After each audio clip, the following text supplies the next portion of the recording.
જય માતાજી મિત્રો, આજે અમે સોમનાથ આવ્યા છીએ સોમનાથ દાદાના દર્શન કરવા.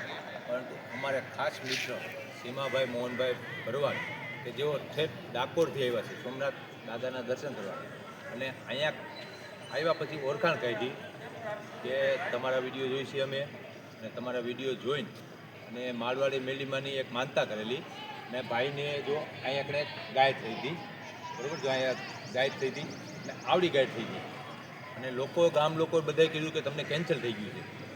પરંતુ સીમાભાઈએ માળવાડી મેલીમાંનું એક ખાલી શ્રીફળની માનતા કરી, અને આ 2 મહિનામાં ગાય મટી ગઈ. અને અત્યારે સામાન્ય નોર્મલ માણસની જેમ છે. આ છે માતાજી ઉપર શ્રદ્ધા, ભગવાન ઉપર શ્રદ્ધા.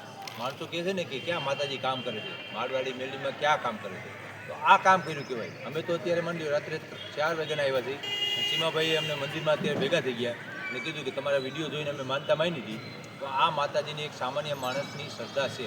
સીમાભાઈ, તમારે જે હતું ને એ પ્રમાણે કહો, તમે ગાઈડ કેવી રીતે થઈ તમને? ગાઈડ થઈ માં હતો.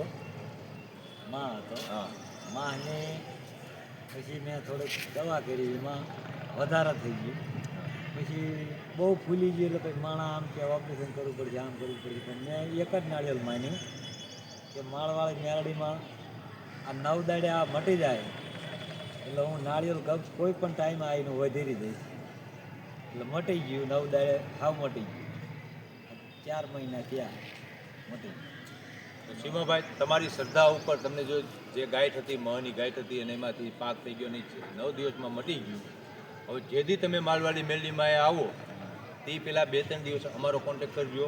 તમારે એક શ્રીફળની માનતા દેવરાવવા અમે, હું અને અમિત ડાભી 2 આવશું, સાથે બહાદુરભાઈ પણ આવશે, બરાબર. જેથી તમારે માળવાડી મેલડીમાં એમ થાય, તમારે શપથ થાય કે હવે મારે મેળ થઈ ગયો છે ટાઈમનો બધું, જેથી આવો તેથી અમને ફોન કરજો, અમે તમારી સાથે આવશું અને માતાજીના દર્શન તમારી સાથે કરશું. તમારે ભાઈ કંઈ માતાજી વિશે કંઈ માતાજી દયા, તો બોલો ભાઈ, માળવાડી મેલડીમાં નહીં જય. તમે